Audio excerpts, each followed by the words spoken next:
Hello everyone, स्वागत है आपका बुक हॉपर्स में। आज हम एनसीईआरटी क्लास 4th ईवीएस का chapter Anita and the honey बीज का चैप्टर कंप्लीट करेंगे। तो चलिए शुरू करते हैं। पिछली वीडियो में हमने अनीता के बारे में पढ़ा था। अनीता ने कैसे पढ़ाई शुरू की और कैसे उसने मधुमक्खी पालने का अपना काम शुरू किया। Anita is known by everyone in all the village near by. Anita को धीरे धीरे आसपास के सभी गांव वाले जानने लगे थे। She goes to all the village meeting and talk about how important it is for everyone to study। अब वो गांव में मीटिंग में जाती थी और सबको बताती थी पढ़ाई के बारे में कि पढ़ाई कितनी ज़रूरी है। Sometimes people make fun of her। कभी कभी कुछ लोग उसका मजाक भी बनाते थे। But Anita knows what she wants to do। लेकिन अनीता को पता था कि उसको क्या करना है। She does exactly what she wants to। वो हमेशा सिर्फ वही काम करती थी जो कि वो करना चाहती थी। कि कोई उसकी मजाक बनाता था, इस बात से अनीता को कोई भी फर्क नहीं पड़ता था। Anita wants to become a wholesaler। Anita एक होलसेलर बनना चाहती थी। होलसेलर मतलब होलसेलर वे होते हैं जो किसी चीज़ को बड़ी मात्रा में बेचते हैं। So that she can help the villagers to get the right price for their Honey. जिससे कि वे गांव वालों को उनके जो हनी था उसका सही प्राइस उनको दिलवा सके। इसलिए जो अनीता है वो होलसेलर बनना चाहती थी, बड़ी मात्रा में हनी को बेचने वाली बनना चाहती थी। नेक्स्ट है find out. Anita and others in her village get ₹35 for 1 kilogram of Honey.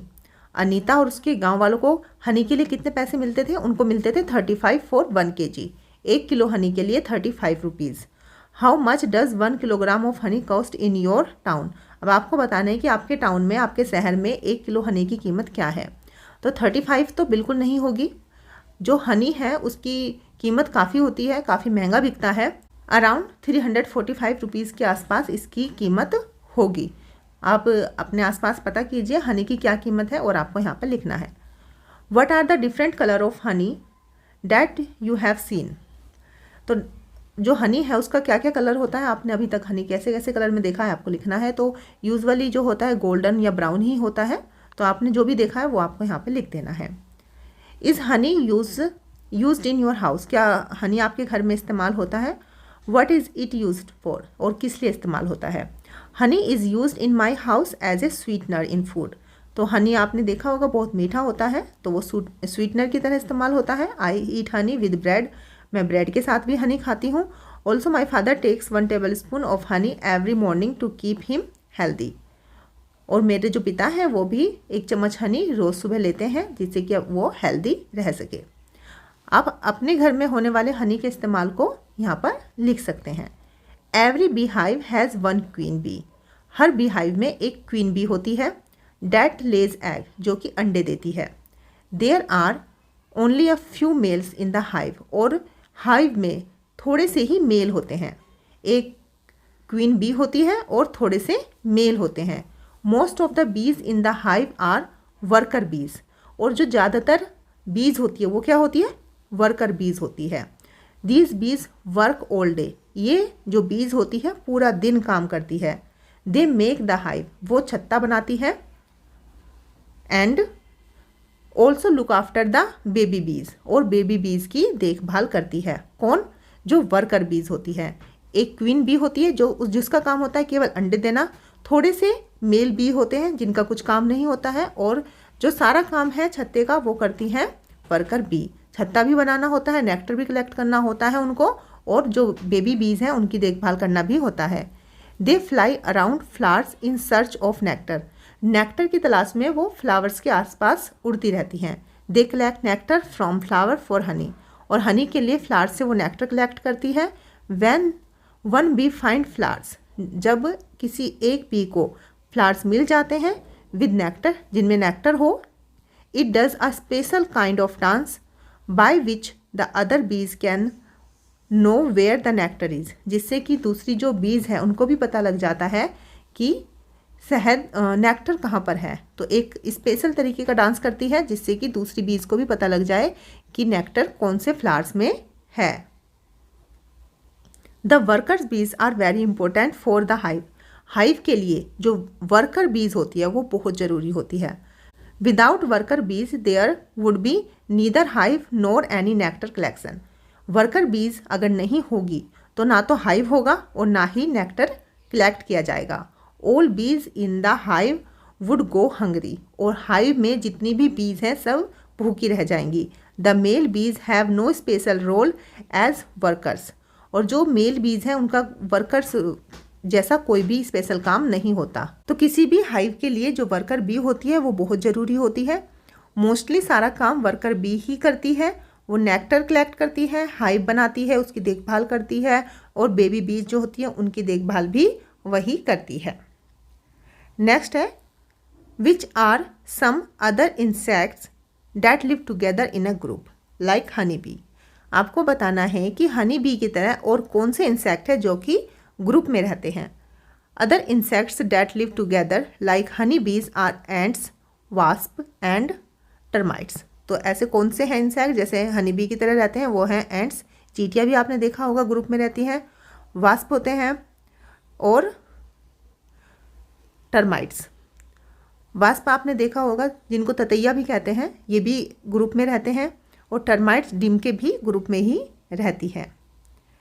Ants live and work together like honey बीज। जो चींटियाँ होती हैं वो भी ग्रुप में रहती हैं और एक साथ मिलकर हनी बीज की तरह काम करती है। The queen ant Lay's the eggs. जो क्वीन एंट होती है वो अंडे देती है। The soldier ants look after and guard the ants nest. जो सोल्जर एंट होती है वो देखभाल करती है और गार्ड करती है एंट्स नेस्ट को। Worker ants are always busy looking for food. जो वर्कर एंट होती है वो खाना ढूंढने में बिजी रहती है and bringing it to the nest, और उसे नेस्ट तक लेकर आती है। Termites and wasp also live like this. Termite और वास्प भी ऐसे ही रहते हैं। तो जैसे मधुमक्खियों का काम बटा होता है ऐसे ही एंड्स हैं, वास्प है और टर्माइट है, इनका काम भी बटा हुआ होता है। सबके काम डिफाइन होते हैं कि किसको क्या करना है और उसी हिसाब से ये लोग अपना काम करते हैं। Have you seen where ants live. क्या आपने देखा है कि एंट्स कहाँ रहती हैं? Ants live in ants hill made of earth. तो एंट्स रहती है एंट्स हिल में जो कि धरती के अंदर ये बनाती हैं। What kind of eatables attract ants list them. किस तरह का ईटेबल होता है जो कि एंट्स को अट्रैक्ट करता है? Ants are attracted to sugary items, grains, dead insects etcetera. तो कोई भी मीठी चीज़ होगी तो एंट्स जो है वो अट्रैक्ट होगी। कोई ग्रेन होगा उससे अट्रैक्ट होगी या फिर कोई डेड इंसेक्ट होगा तो उससे भी जो एंट्स हैं वो अट्रैक्ट होती हैं। Look at a line of ants. अब आपको देखिए किसी एंट की लाइन को। What is its colour. उसका कलर बताइए। तो जो एंट का कलर होगा वही एंट की लाइन का कलर होगा। कुछ एंट रेड कलर की होती है तो उनकी लाइन रेड कलर की आपको नज़र आएगी। कुछ एंट ब्लैक होती है तो उनकी जो लाइन है वो आपको ब्लैक नज़र आएगी। और कुछ ब्राउन होती है तो उनकी जो लाइन है वो आपको ब्राउन नज़र आएगी। दे आर ब्लैक, ब्राउन और रेड इन कलर। तो ये कौन कौन सी हो सकती है? ये हो सकती है ब्लैक, ब्राउन या फिर red. Have you been beaten by an ant. क्या कभी आपको किसी चींटी ने काटा है? What was the ant like, black और रेड, बिग और स्मॉल। तो कौन सी चींटी है जिसने आपको काटा है? ब्लैक है या रेड है, बड़ी है या छोटी है? यूजुअली क्या होता है कि जो रेड होती है, रेड चींटी जो होती है वो ही काटती है, ब्लैक वाली यूजुअली नहीं काटती है। तो अक्सर आपको भी पक्का किसी न किसी चींटी ने काटा ही होगा कि चींटी अक्सर काट ही लेती है। तो आप लिखें yes I have been beaten by ant, कि हाँ मुझे चींटी ने काटा है। It was big red ant, वो बड़ी एक लाल चींटी थी। Next, do ant ever come near you. क्या कभी कोई चींटी आपके पास आई है? वैन, कब? Yes they do come near me when sugar, sweets और other eatables are lying around me. अगर मेरे आसपास कभी कोई शुगर, स्वीट या फिर कुछ खाने की चीज़ें गिरी हो तो एंट जो है वो पास में आ जाती है। Next, look carefully at some big and small ants. ध्यान से कुछ बड़ी और छोटी चींटियों को देखिए। How many legs does an ant have. एक चींटी के कितने पैर होते हैं? आपको बताना है कि बड़ी के कितने होते हैं और छोटी चींटी के कितने होते हैं। तो साइज मैटर नहीं करता है, चींटी चाहे बड़ी हो चाहे छोटी हो, सबके 6 लेग्स होते हैं। तो आप लिखेंगे no matter what size both the big and small ants have 6 legs. तो चींटी चाहे छोटी हो चाहे बड़ी हो, दोनों के 6 लेग्स होंगे। Draw an ant in your notebook and colour it. अब आपको अपनी नोटबुक में एक एंट ड्रॉ करनी है, उसको कलर करना है। While eating peanuts you probably throw away the shells. जब आप पीनट खाते हैं तो उनके जो सेल्स होते हैं, छिलके होते हैं, उनको आप फेंक देते होंगे। Why don't you try to make some insect by using the shells. आप ट्राई क्यों नहीं करते हैं, जो मूंगफली के छिलके हैं उनसे कुछ इंसेक्ट बनाने का आप ट्राई कर सकते हैं। Do not forget to colour them, और उनको कलर करना मत भूलिएगा। तो ये एक एक्टिविटी है, जो मूंगफली आप खा के उनके छिलके फेंक देते हैं उनको कलेक्ट कीजिए और उनसे कुछ इंसेक्ट बनाने की कोशिश कीजिए और उसको कलर कीजिए। और इसी के साथ में जो हमारा ये चैप्टर है वो कंप्लीट होता है। आई होप आपको ये चैप्टर अच्छे से समझ में आ गया होगा। आपको वीडियो अच्छी लगी हो तो वीडियो को लाइक करना और चैनल को सब्सक्राइब करना। ओके बच्चों, बाय।